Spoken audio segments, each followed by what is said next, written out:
Olá, queridos ouvintes. Aqui quem vos fala é a sua contadora de histórias. Hoje nós estamos seguindo com os calons. Nós fizemos algumas enquetes e vocês que votaram chegaram à conclusão de que é melhor a gente seguir com novas histórias do que recontar velhas histórias. Recontaremos velhas histórias? Sim, mas menos, numa proporção menor. Eu, particularmente, Débora, até prefiro que a gente quer saber de coisas novas, né? Afinal de contas, a vida é de movimento. A vida é um movimento, é uma constante roda. Concordam? Discordam? Muito pelo contrário? Você caiu de paraquedas aqui? Seja bem-vindo. Seu primeiro contato comigo? Muito prazer. Eu sou a Débora, sou a contadora de histórias, sou a pessoa que todo mundo conta um pedacinho da própria história e eu venho aqui contar para vocês. Fofoca? Não, isso é informação. Isso aí é informação. Fofoca é quando você fala da vizinha que saiu com o vizinho, que não. Isso não nos interessa. A gente só se interessa quando alguma coisa aparece com um lobisomem, com um romance, com uma maledite, com um mal acontecimento, com um bom acontecimento, e assim vamos. Concorda? Discorda muito pelo contrário. Hoje eu tô engraçadinha, né? Isso porque são 4 da manhã, está exatamente 10 graus, Senhor, me ajude. Vamos lá, vamos seguir. Vamos aquecer. Aliás, essa história, pra quem gosta de pimenta, essa história tem com força, hein? Menina, olha, sou apaixonada pela Azura. É, o nome dela é Azura. Vocês vão se apaixonar também. Vou explicar como. Azura é uma Calon mais mente aberta do que os próprios Romani. Vocês vão saber o porquê. Vamos seguir? Sente-se confortavelmente no seu sofá, na sua poltrona, aonde você se sentir melhor. Por favor, tire as crianças presentes. Realmente, esse não é um conto para crianças. Vou ser sincera aqui logo de cara e vamos seguir o bonde, ok? Nós vamos contar hoje a Cartomante Lobisomem, capítulo 65, história nova, onde a Azura conta a história dela e começa mais ou menos assim. Ah, a vida é incrível quando cremos na misericórdia divina. Acompanhei em silêncio a angústia de Zandara e o desfecho revelador de um amor incrível. Depois foi a vez de Amarilis, a minha irmã corajosa que conquistou seu amor perfeito. E o mais incrível aconteceu com a minha irmã que não queria se casar. E agora estava se casando com seu segundo marido, seu segundo esposo. Andaluz era uma mulher muito abençoada. Era lindo o amor dos meus cunhados pelas minhas irmãs. E eu era próxima ao altar. Enquanto via Andaluz caminhando feliz com Rodolfo para a tenda de núpcias, eu pensei em correr e fugir. Dava tempo. Mas como eu abandonaria minha família? E como carregaria comigo a minha máquina de costura? É, vocês estão rindo, né? Mas eu sou viciada na máquina de costura. Certeza que se tivesse como tirar uma foto minha no útero da minha mãe, a máquina estava junto. Vocês que não viram. Com muita insistência, eu consegui um emprego junto a uma loja da cidade, uma fábrica, na verdade. Eu precisei pedir muito, negociar muito com meu pai. Graças a Deus. Tudo tem um preço. E o preço do meu pai eu acertei. Ele queria, óbvio, benefícios financeiros. E então ele me permitiu descer o morro e trabalhar lá embaixo, numa loja. Na verdade, é uma fábrica.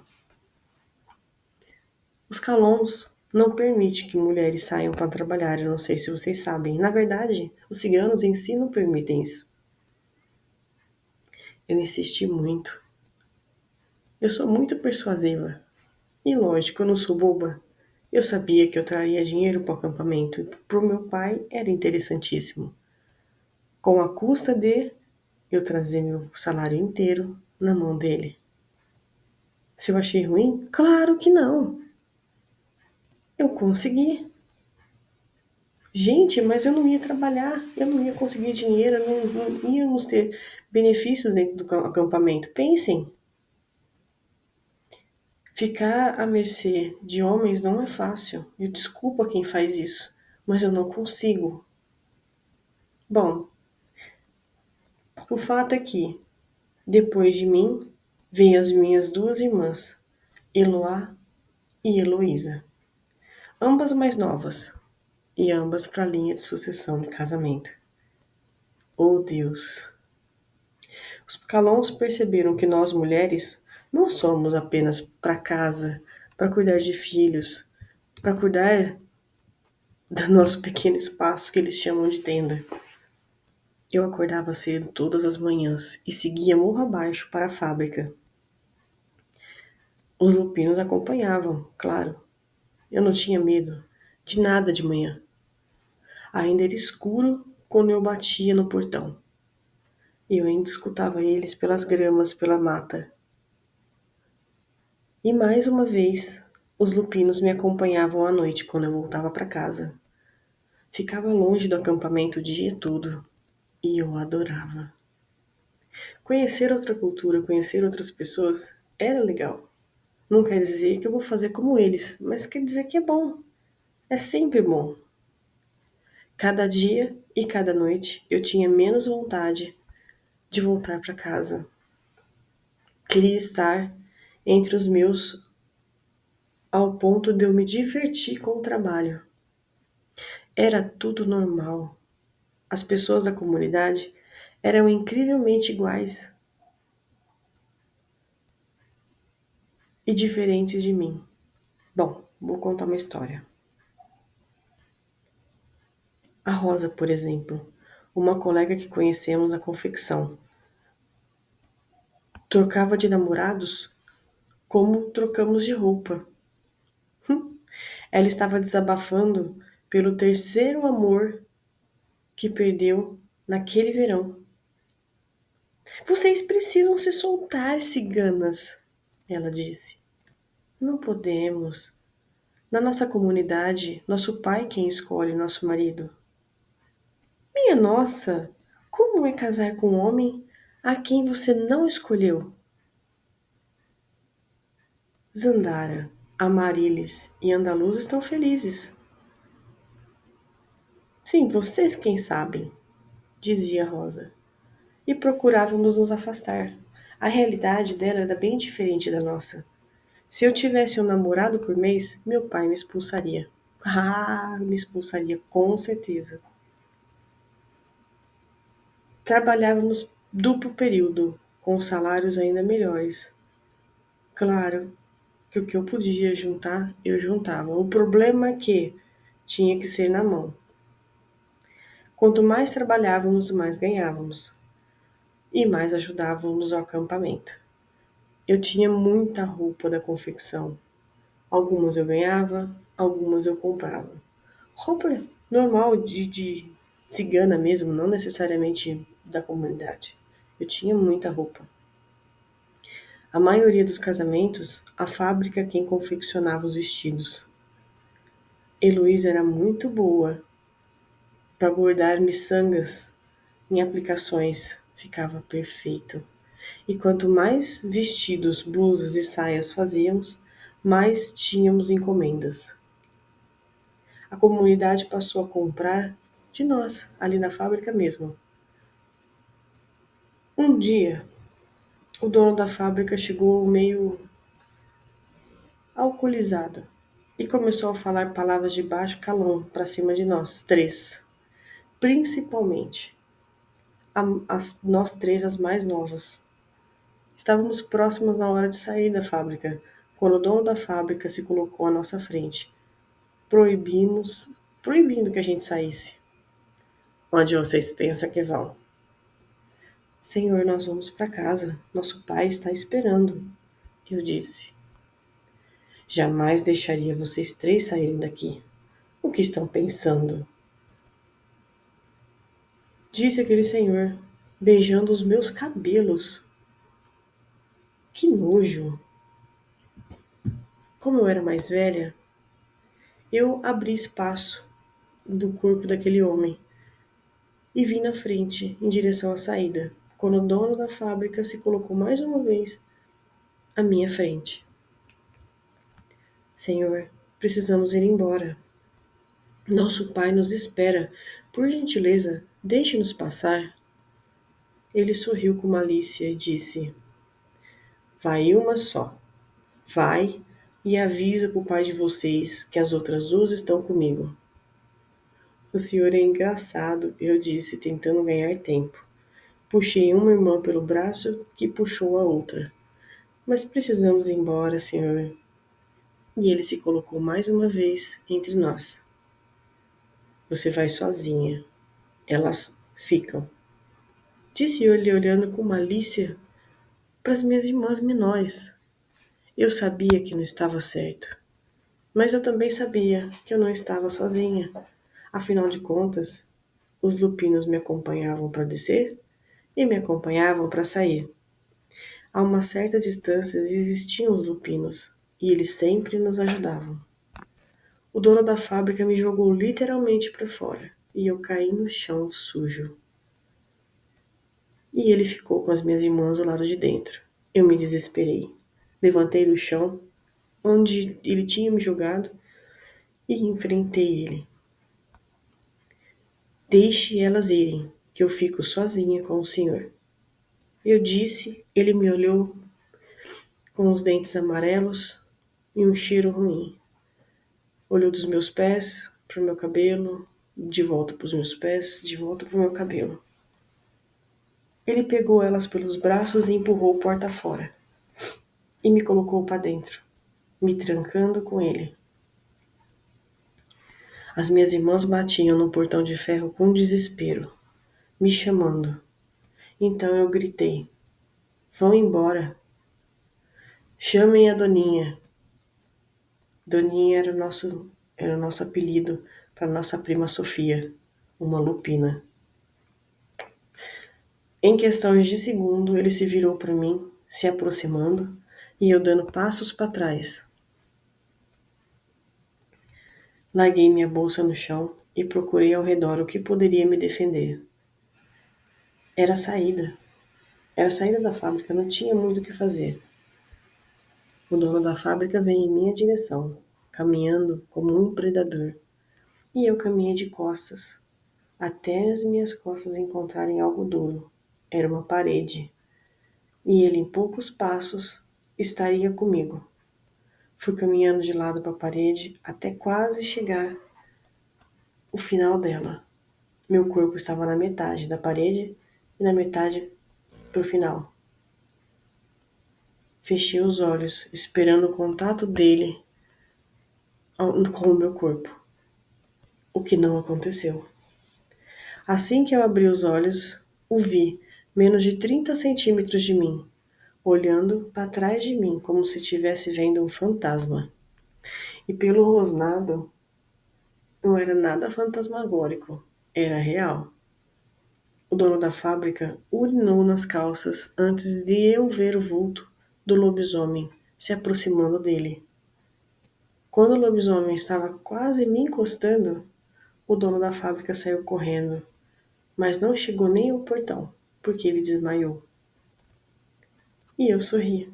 Me virei achando que o lobisomem era Sofia, que sempre estava conosco, aquela que eu sempre conhecia.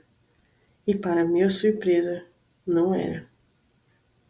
Até que eu me assustei a ver aquele lobisomem de pelo dourado. Nunca tinha reparado nele antes. Vendo que eu me assustei, ele fez sinal para eu seguir, para eu sair de lá correndo, encontrando as minhas irmãs com a Sofia, do lado de fora. Estávamos seguras, sim, estávamos seguras. Minhas irmãs e eu corremos para casa, uma bela subida de 100 metros.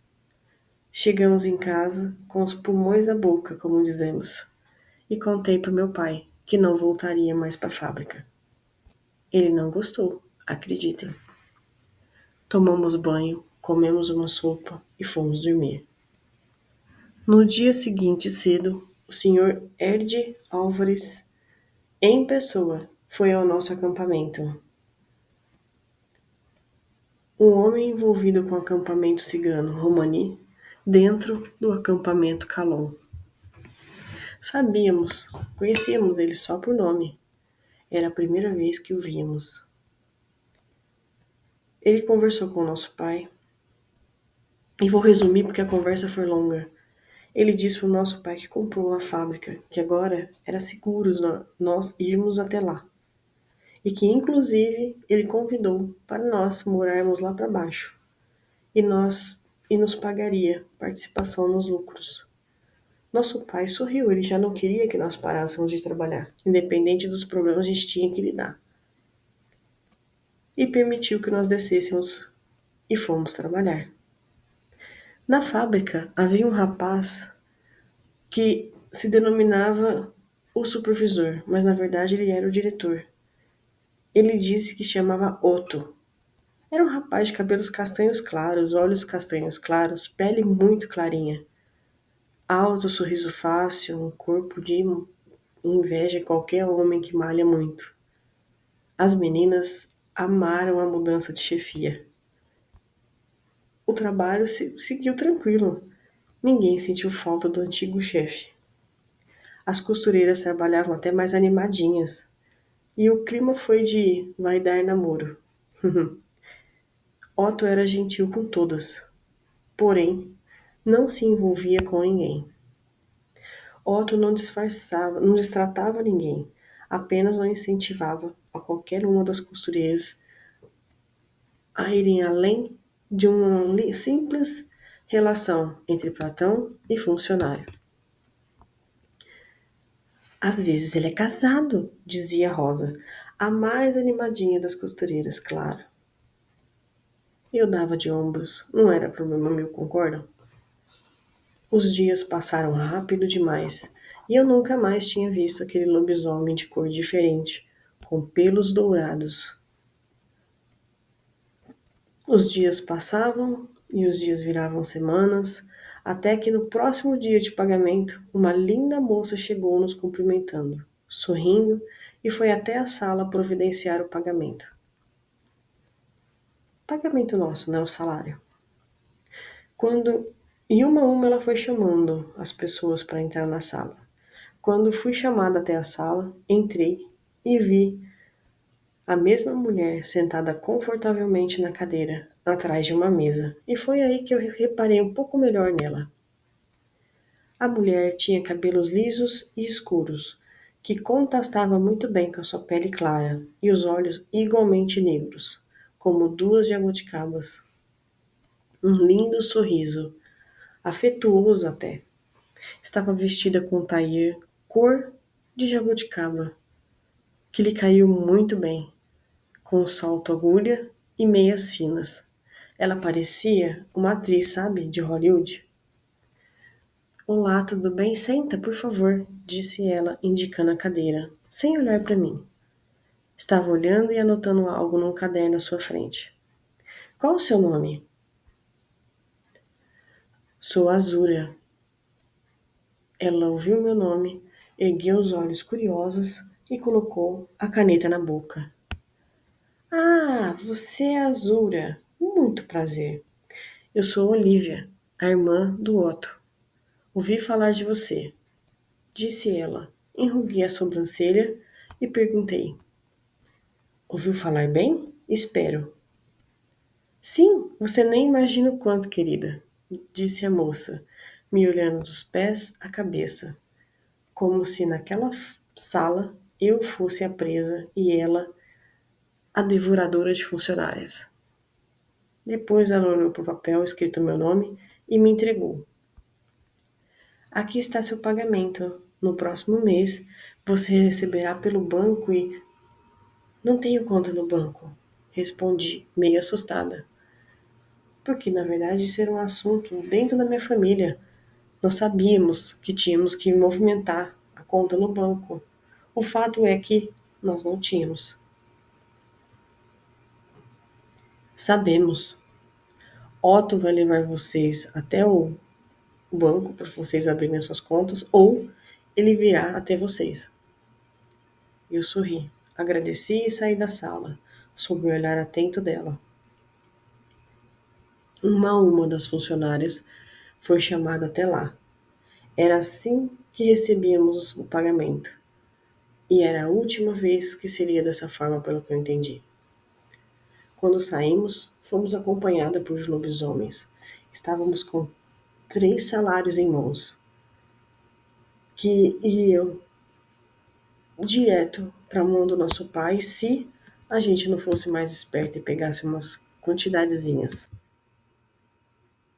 Chegamos ao acampamento e já estávamos entrando na tenda como eu escutei um barulho na mata, olhei para trás e vi, finalmente, novamente, um lobisomem de pelos dourados. Quem seria ele? Entrei na tenda. No dia seguinte, seguimos para a fábrica e encontrei Otto bem na minha frente, na fábrica. Senhorita Azura, podemos conversar? Sim, senhor. Venha até a minha sala, por favor. Ele seguiu e eu segui atrás dele. Entramos na sala e ele sentou na mesa, indicando a cadeira à frente. Senhorita, quero que se torne a chefe do corte e costura. Indicamos os cursos que serão ministrados aqui nos finais de semana, se não se importa. Senhor, não tenho dinheiro para pagar o curso. Pagaremos o curso a você, não se preocupe, disse ele e eu sorri. Obrigado, senhor, farei o possível, mas dependendo quanto tempo será o curso, porque eu preciso do curso. Porém, meu pai está me cobrando casamento. O rapaz reclinou na cadeira pensativo. Seus olhos brilhavam e eu confirmei o que eu já sabia. Ele era um lobisomem. Depois ele encheu o peito de ar e disse: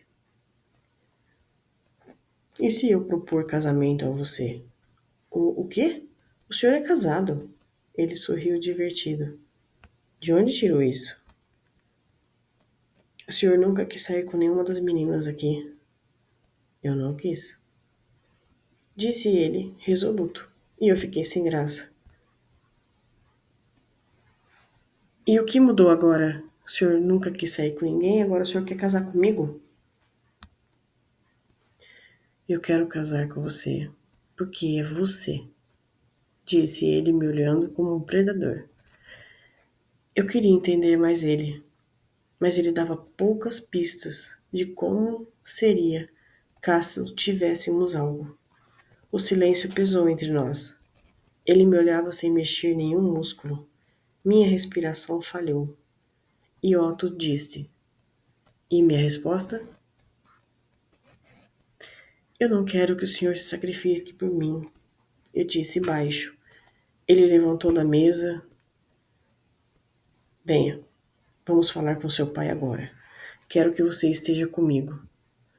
Mas eu ia protestar, quando Otto segurou com carinho meu braço, me levando até para fora, dizendo: Vamos, antes que você pense demais. Entramos no carro dele e subimos a pista que seguia até o morro onde eu moro, onde ficava o acampamento Calon. Assim que chegamos, meu pai veio nos receber com um sorriso além do normal, chamando meu chefe pelo nome. Senhor Otto, que prazer revê-lo, ele disse. Revê-lo? Pensei. Então não seria a primeira vez que Otto estava ali? Como o senhor está? Vim reforçar a minha proposta para desposar a sua filha, disse Otto. Ela não está grávida, está? Disse meu pai rindo forçosamente, cutucando o ombro de Otto, que se mantinha imutável.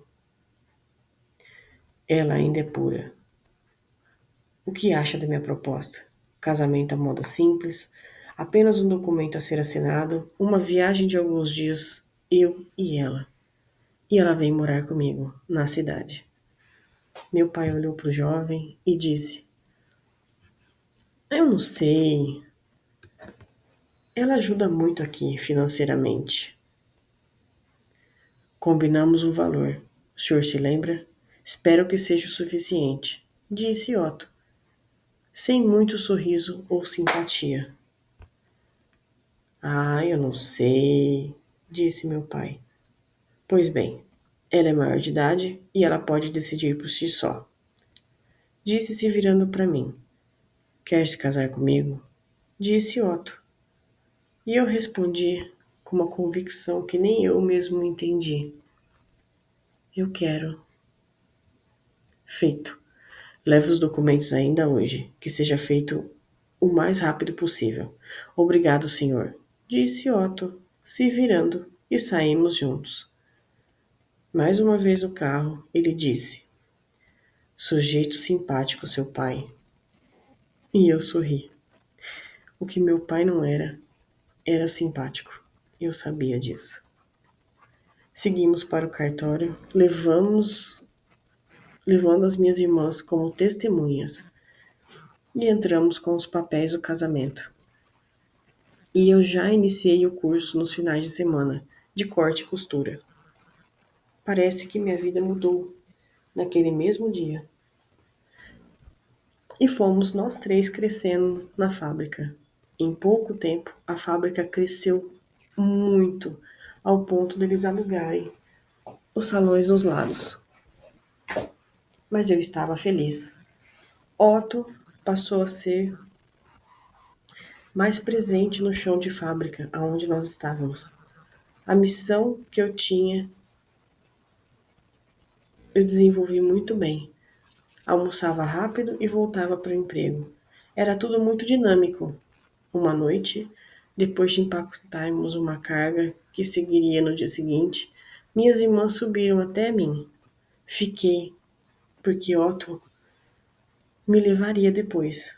E tudo organizado. Eu queria ter certeza que o cliente ia receber a mercadoria de uma forma melhor. E antes de sairmos, eu fui até o banheiro e ouvi gemidos.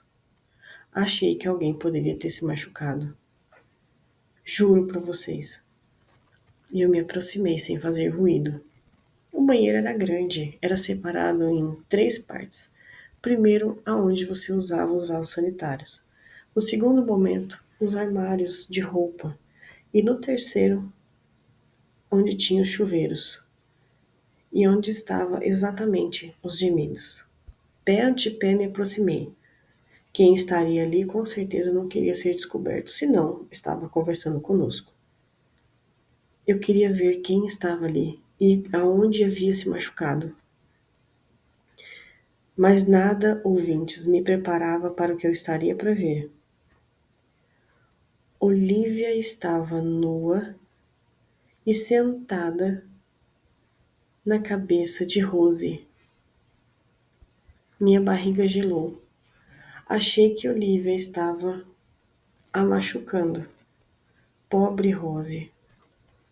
Quando Olivia saiu de cima da cabeça dela, a inclinou e beijou-lhe os lábios, deitando delicadamente sobre o seu corpo, massageando o corpo de Rose de maneira erótica, enquanto os gemidos que eu ouvi vinham da própria Rose. Eu estava invadindo um momento íntimo e não era certo isso. Então eu comecei a caminhar de ré. Não queria que me vissem, não queria que parassem. Era íntimo demais, erótico demais. Estava quase na porta do banheiro quando encostei em alguém e uma mão foi colocada em minha boca. Meu corpo foi movimentado rápido para fora do banheiro e minhas costas foi pressionada contra a parede do lado de fora do banheiro.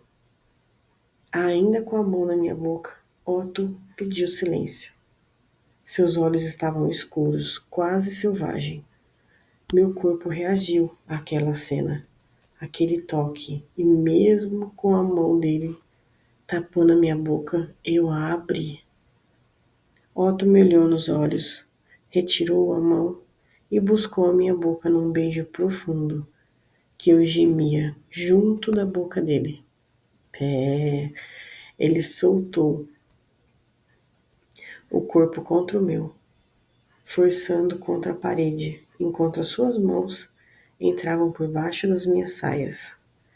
Minhas pernas foram colocadas em volta no corpo de Otto, enquanto ele esfregava algo duro contra a minha abertura, que estava em chamas. Ele passou a beijar meu corpo e senti o meu mamilo pesando. Quando ele parou, me olhou nos olhos e disse: melhor pararmos aqui, ou eu não vou conseguir parar mais. Demorei para voltar à minha respiração ao normal. Ele me levou para o carro dele e eu sentei. Bom, pelo menos eu tentei. Eu estava em chamas, estava incomodada. Parecia que o banco tinha espinho. Mal conseguia me acalmar. Otto me olhou nos olhos enquanto eu rebolava no banco do carro. Tudo que encostava na parte de baixo me incomodava. Otto embreou o carro no mato, parando, e me olhou. Eu vou te ajudar.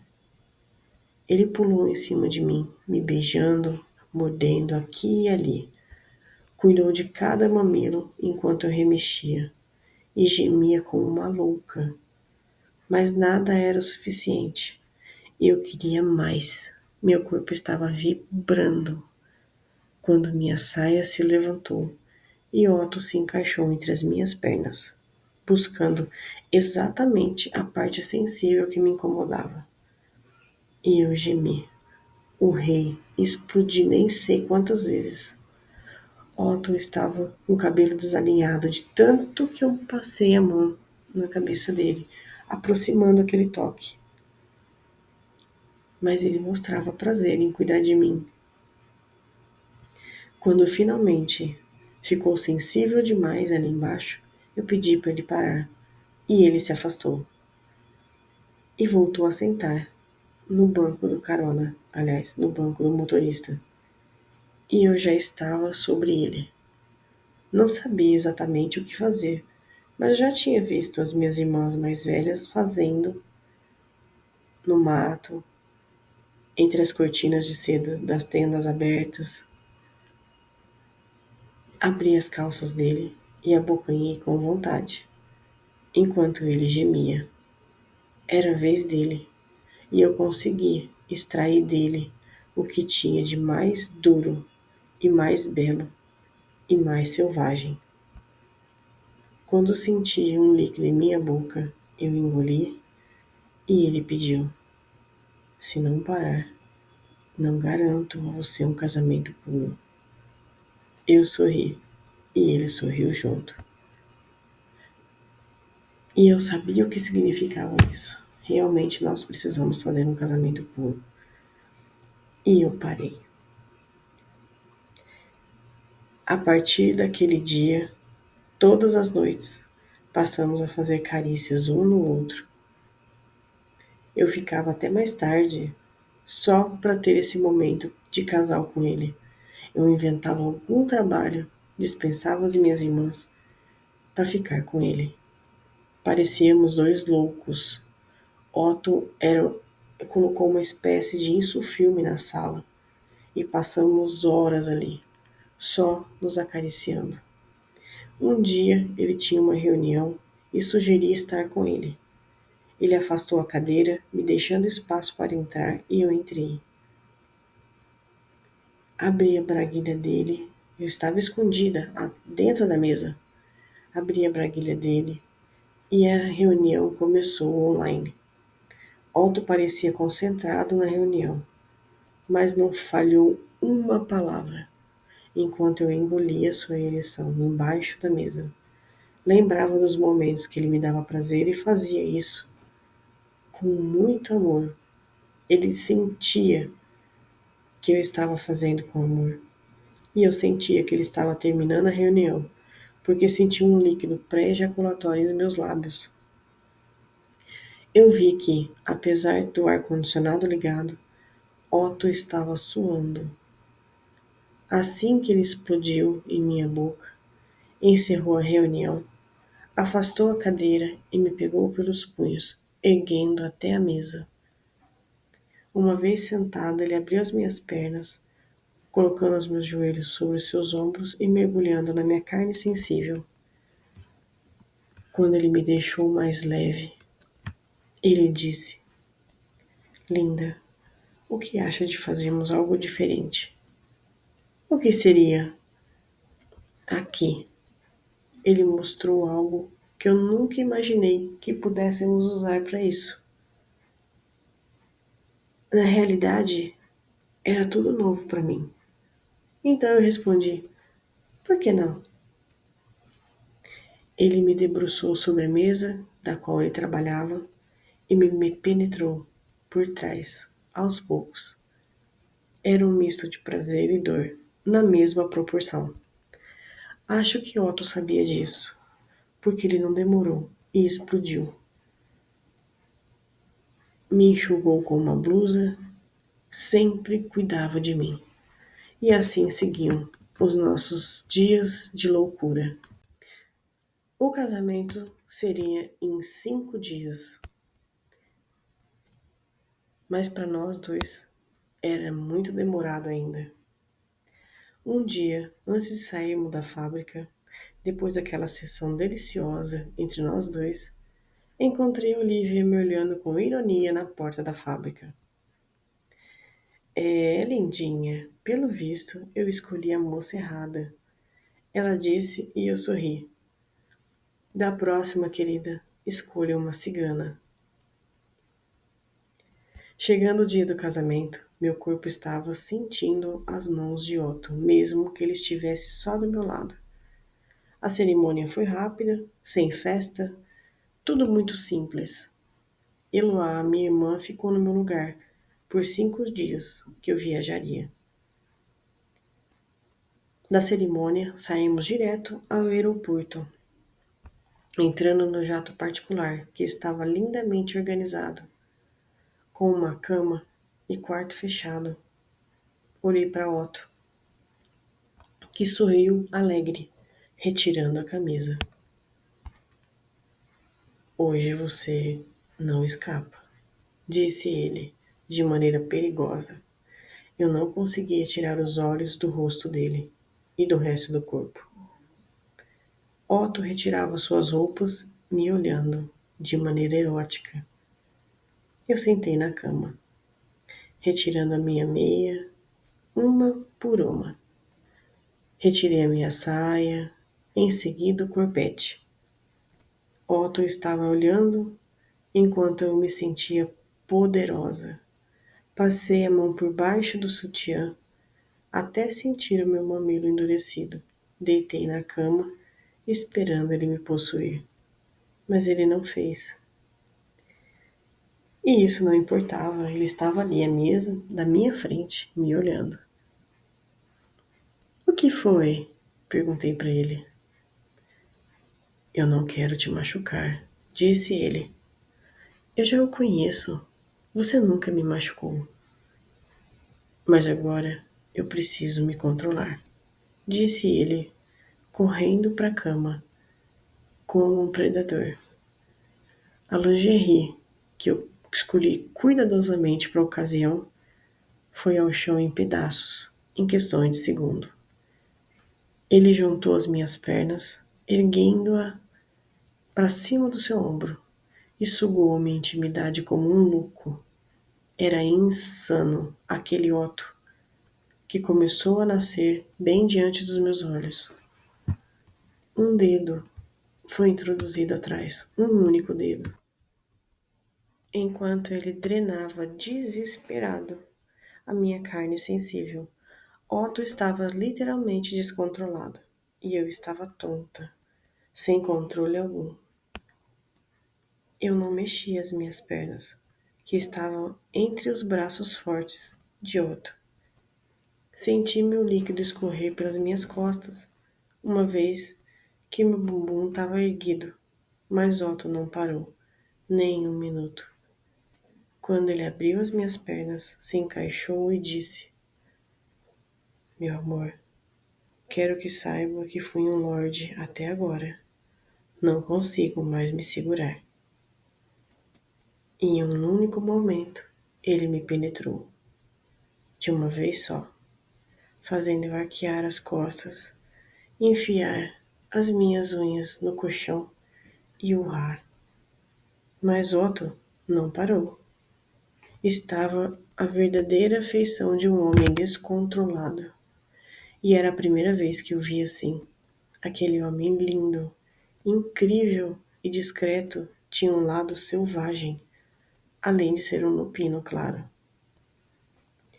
E foram horas de prazer, parando apenas quando o avião aterrissou.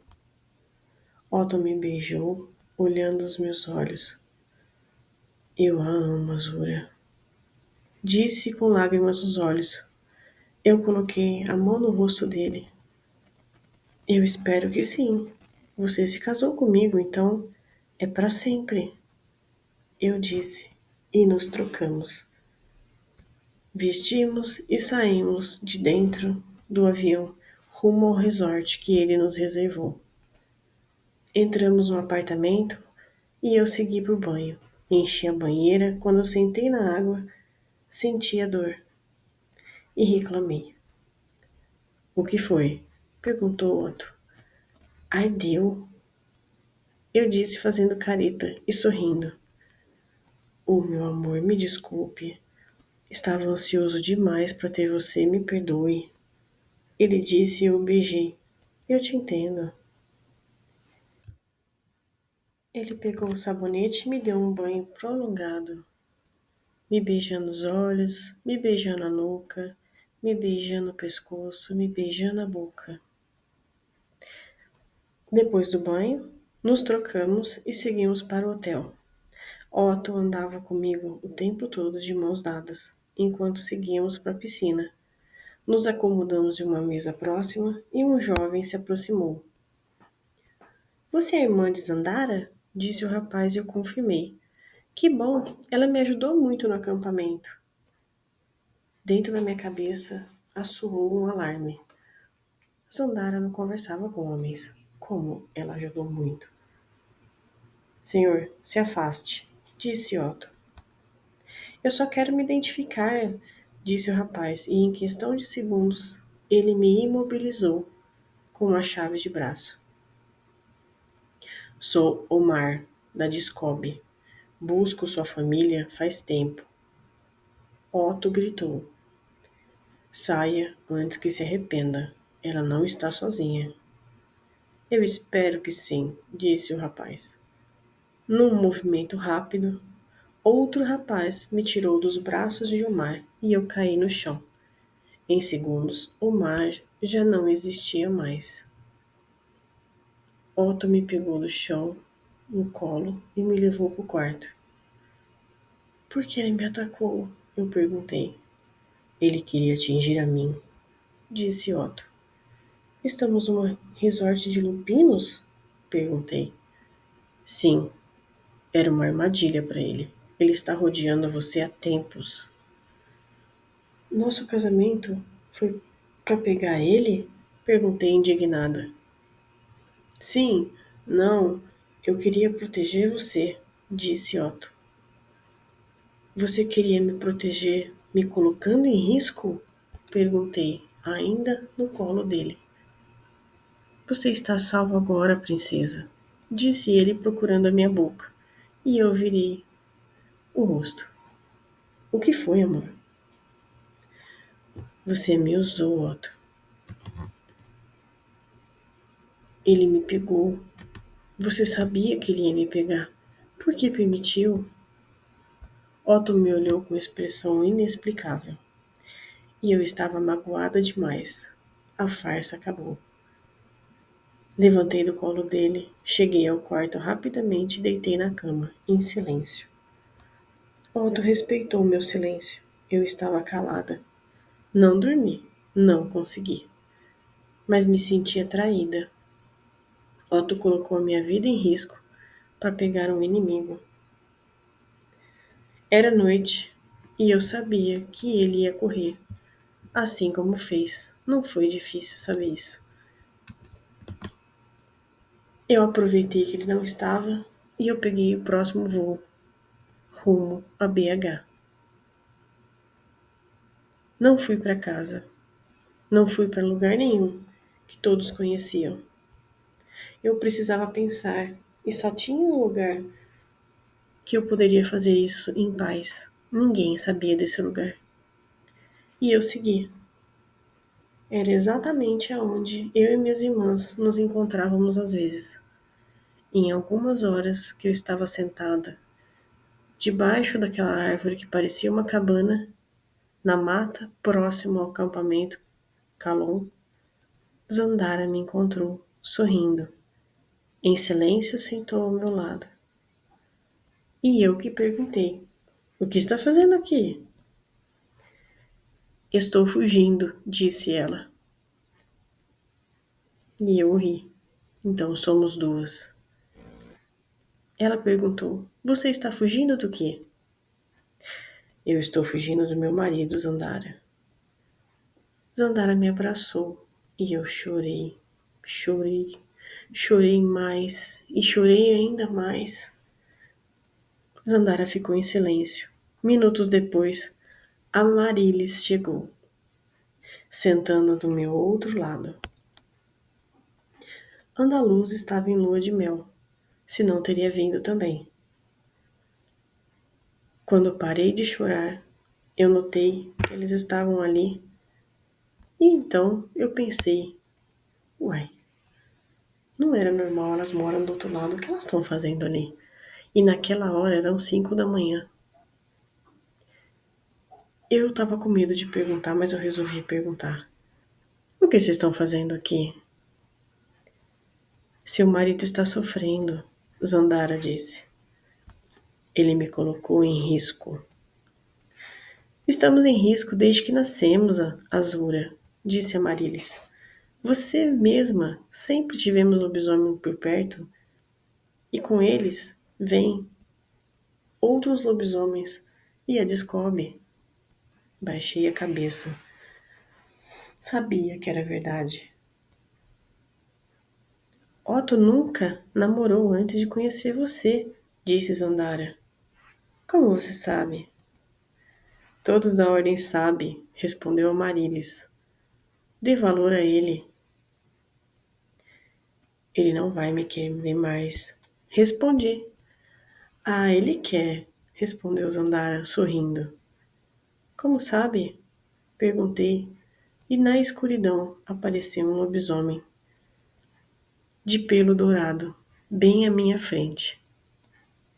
E Amarilis disse, fale com ele.